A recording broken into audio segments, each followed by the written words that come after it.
Continuing coverage tonight following the ongoing debate in Lansing over the state budget.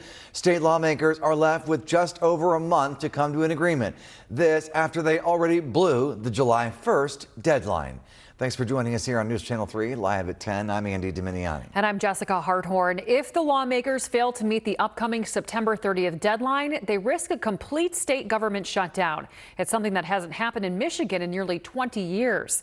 News Channel 3's Mackenzie Decker joining us live tonight in the studio. And Mackenzie, this potential shutdown could lead to some major consequences. Yeah, that's right, Jess. We're already seeing some of the effects of an unknown budget, especially when it comes to things like schools and road funding. But a state government shutdown would not only leave them navigating the unknown even longer, but it also puts many more institutions at risk. It's a waiting game for nonprofits, schools, and every organization in between as they await a finalized budget. We need to see some movement pretty soon, and I'm sure we will.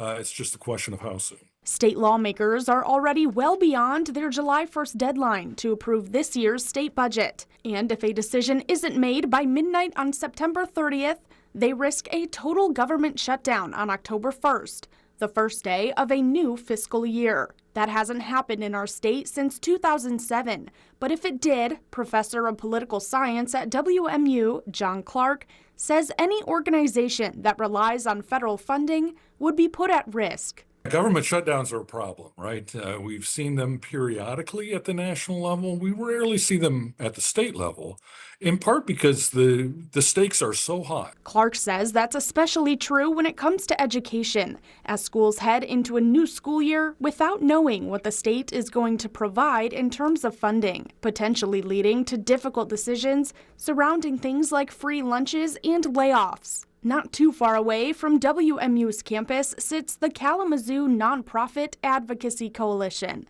They're gearing up for a huge construction project, totaling about $10 million, part of which comes from the state. We're currently in a condition where we don't know if we're going to get that funding or when we might get that funding, how much.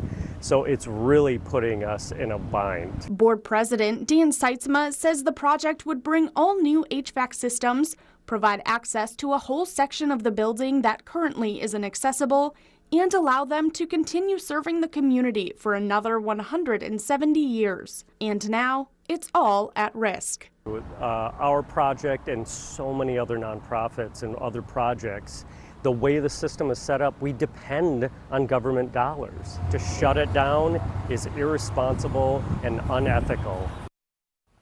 Now again, lawmakers still have a little over 1 month to come to an agreement before risking a shutdown. We'll be keeping an eye on any progress and, of course, keeping you updated along the way.